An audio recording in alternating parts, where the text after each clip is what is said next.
절기와 재판에 대한 말씀입니다. 13절에 곡식과 포도주의 소출을 거둔 후에는 이틀 동안 초막절을 지키라.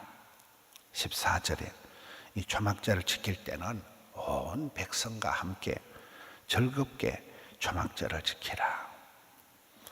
이 77절은 봄 추수, 봄에 지키는 거라면 이게 초막절은 가을 추수 때 지키는 거예요. 1년 동안 농사가 다 끝나고 감사해서 고마워서 그렇게 하나님의 은혜를 헤아리면서 지나는 절기입니다. 이 77절 초막절을 지나고 난 뒤에는 어려움에 있는 형제들, 고통당하는 이들, 그런 사람들 다 함께 즐겁게 이 절기를 지내라. 특별히 이렇게 14절 끝에 보면 객과 고아와 가부가 함께 즐거워하되, 또 15절 제일 끝에 보면 온전히 즐거워할지니라. 이 행사가 행복이 되기가 어렵거든요. 행사는 부담이 되고 힘들고 이러는데 행사가 행복이 되게 자원하는 마음으로 온전히 즐겁게 그렇게 이 절기를 지키라.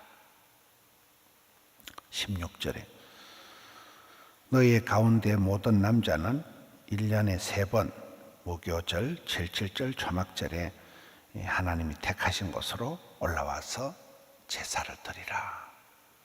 남자들은 1년에 3번 다 올라오라.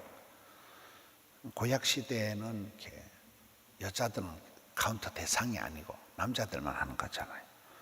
남자들이 3번 세 절기에 이 예배를 드리라.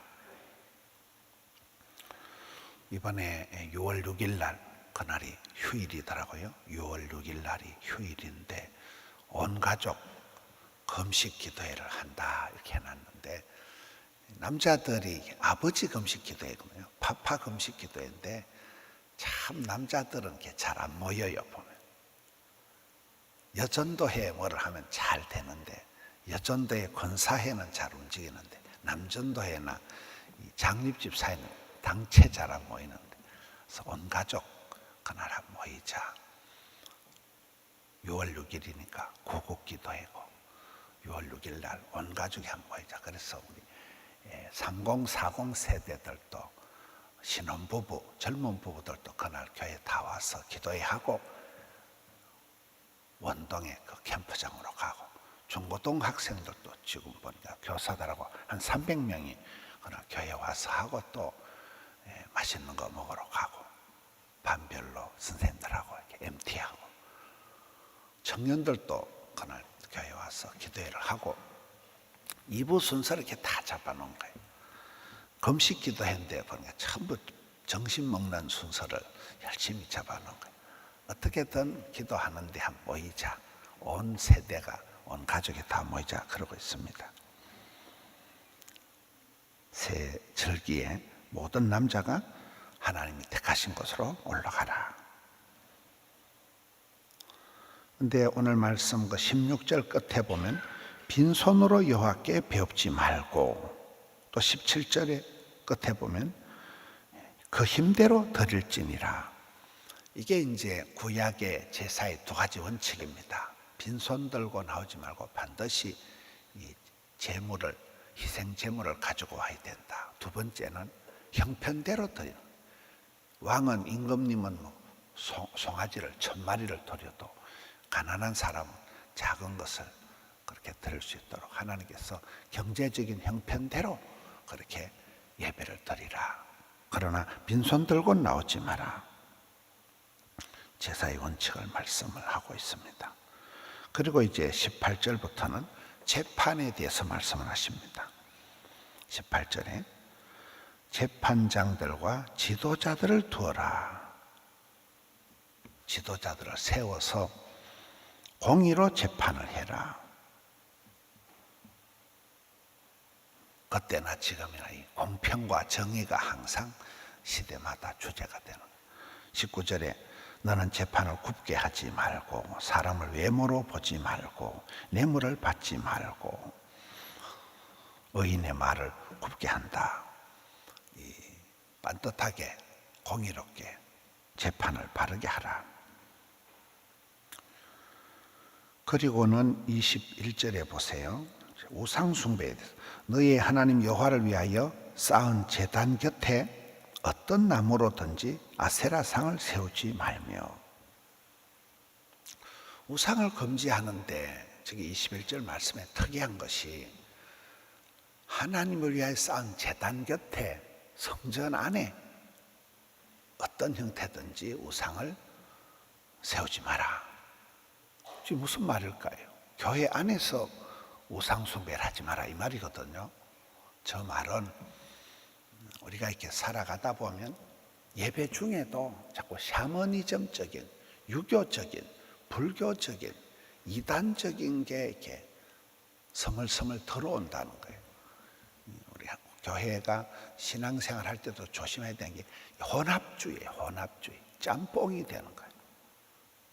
한국 사람들의 마음속에는 이게 천년의 세월 동안에 이 샤머니즘적인 파묘라는 영화가 개코도 아니지만은 아주 귀신 퍼닥거리하는 그 영화가 1000만 명 이상을 봐버리는 거예요. 그만큼 우리네 마음속에는 이게 샤머니즘적인 풍수지리에 대한 이런 게 쫙 깔려 있는 거예요. 또 불교적인 게 천년의 세월 동안 DNA 속에 들어가 있는 거예요.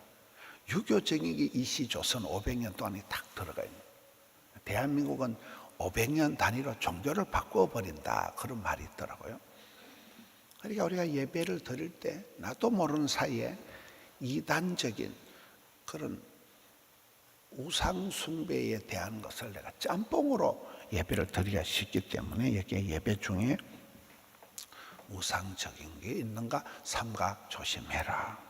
근데 신앙생활하는 중에 나도 모르게 이게 혼합주의가 되어지는, 교회는 다니는데 약간 불교적인, 샤머니즘적인, 유교적으로 너무 안면, 체면 문화에 빠져서 그렇게 하지 말라는 거예요. 특이하면서도 아주 말이 안 되는 것 같으면서도 말이 되는 말이에요. 항상 그 예배를 영과 진리로, 성경대로, 굉장히 그런 성경대로 하려고 하는 거예요. 성경이 하지 말라는 걸 하지 말고 성경이 하라는 걸 하고, 이걸 강조합니다. 22절. 자기를 위하여 주상을 세우지 말라. 여러분, 자기를 위하여 하는 게 이게 우상이거든요. 하나님을 위하여 하는 게 이게 신앙이거든요. 하나님의 영광을 위하여, 하나님을 기쁘시게, 이게 인생의 제일 목적인데, 자기 배를 위하여, 내 건강을 위하여, 나를 위하여, 내가 복음, 자기를 위하여 우상을, 주상을 세우지 말라. 너희 하나님 여호와께서 미워하시느니라. 오늘 말씀에는 이렇게 절기를 지키라. 새 절기에는 남자들이 어떻게 해라. 절기에는 예물을 어떻게 해라. 절기에 대한 말씀과 재판에 대한 말씀. 재판에 대한 말씀을 하시는 끝자락에는 반드시 우상 숭배를 하지 마라. 성전 안에 우상을 두지 마라. 예배 중에 우리가 이단적인 것을 조심해라. 신앙생활 중에 내가 혼합주의에 빠지지 않도록, 짬뽕 신앙이 되지 않도록 해라. 제일 마지막에 22절 끝에 보면 자기를 위하여 주상을 세우지 말라. 너희 하나님 여호와께서 미워하시느니라. 성경에 보면 이 출애굽기에도 이 율법을 주실 때도 하나님을 사랑하고 그 계명을 지키는 자에게는 수천 대까지 복을 줄 것이고, 하나님을 미워하고 죄를 짓는 것들은 3, 4대 죽는다, 망한다 이랬다. 미움의 끝이 이렇게 망하는 거예요. 사랑의 끝은 1000대까지 하나님의 사랑이 이어지는 거예요. 오래오래 길게 곱게 이어지는 거예요. 그래서 우리가 미워하지 말아라. 미워하는 삶을 살아가는, 이거는 상당히 자해적인, 내가 누군가를 미워하면 내가 속이 상하고 혈압이 올라가고 핏대가 세우고, 내가 고혈압, 중풍, 심혈관, 이 막 갑상선 심장, 다 미워하는 이 스트레스, 분노, 여기서 나오는 거거든요. 하나님을 미워하면 너는 죽는다. 너는 하나님을 사랑하고 그 계명을 즐겁게 지키고 예배를, 행사를, 이 절기를 온전히 즐겁게 지키라. 그것도 너만 하지 말고 네 주변에 고아와 가부와 객가, 가난한 사람들, 병든 사람들, 아픈 사람들 함께 그렇게 하라. 돌아보라. 굉장히 그 하나님의 율법이 사회적인, 관계적인, 의학적인 굉장한 이렇게 의미가 있는 거예요. 기껏 잘한다는 게 자기만을 위해서 이기적인, 거기 그냥 자기 배만 불리는, 그래서 망하는 거거든요. 과체중, 과비만에 빠지는 문제가 되는 거예요. 흐르는 물은 썩지가 않는다. 고인 물은 반드시 썩는 거예요. 이게 오늘 말씀드릴 것 같아. 빈손으로 나오지 마라. 힘대로 하라. 함께 즐거워하라. 하나님께서 미워하는 짓을 하지 마라. 하나님을 사랑하고 마음을 다하여 힘을 다하여 사랑하고 섬기는데 그것이 우리가 사는 길이다. 절기와 재판, 이 두 가지가 우리 인생에 아주 중요한 것이잖아. 재판을 할 때 반듯하게 해라. 예배를 드릴 때 특별히 남자들이 가정의 제사장들, 구약의 남자들이 모든 집안의 대표잖아요. 아빠들이 거룩한 손을 들고 기도해야 되는 거예요. 아버지의 책임이 굉장히 큰 거예요. 그 아버지의 그 아들이 왕대밭에 왕대나는 거예요. 가정은 아빠의 책임 앞에 모든 건 아빠의 그 가훈이, 아빠의 그 중심이, 아빠의 모습이 다 아내에게, 아들, 딸, 손주들에게 다 영향이 가는 거예요. 아빠가 정신을 차려야 돼요. 아빠가 거룩한 손을 들고 아버지가, 남자들이 기도해야 되는 거예요. 나라와 민족을 위해서도 그렇다. 오늘 이 두 가지 사실을 통하여서 오늘 하루도 승리하시는, 예배 중에, 신앙생활 중에 이 짬뽕, 이 혼합주의가 들어오지 않도록 늘 성경 중심으로 신앙생활을 잘 감당하시는 우리 성도님들 되시기를 축원합니다. 하나님 아버지 감사합니다. 오늘 또 좋은 아침을 주시니 감사합니다.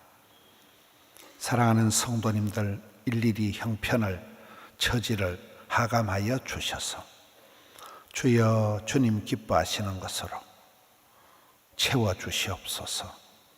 일마다 때마다 함께하여 주셔서 바른 길 가게 하여 주시옵소서. 먼저 그의 나라와 그의 의를 구하고 새벽을 깨우고 주일을 성수하고 주님 앞에 예배자로서의 성공적인 길을 걸어가게 하여 주옵소서. 오늘 주님 부탁하신 절기신앙, 또 하나님 앞에서 바르게 판단하고 재판하는 그 삶을 통하여서 주님 기뻐하시는 길을 걸어가기를 원합니다. 행사가 행복이 되게 하여 주시옵소서. 바쁘고 분주한 가운데서도 아프고 가난하고 어려움 당하고 고통당한 이들을 돌아볼 마음의 여유를 주시옵소서. 다 함께 더불어 주님을 예배하는 자들, 저들 되게 하여 주시옵소서. 주님, 오늘 또 곤고한 일들을 당하여 말로 할 수 없는 어려움을 당하여 어찌할 바를 모르고 주님 앞에 엎드려 기도하는 주의 자녀들에게 주여 은총을 베풀어 주시옵소서. 살아계신 주님, 전능하신 주님, 거룩하신 주님, 역사하여 주시옵소서. 주님 일 가운데서, 고통 가운데서 주님을 만나는 역사를 베풀어 주시옵소서. 오늘 또 종일토록 붙들어 주시옵소서. 올려드린 예물을 향기로운 아침 예물로 흠향하여 주옵시고 영광의 주께서 풍성하게 채워 주시옵소서. 예수님 이름으로 기도하옵나이다. 아멘.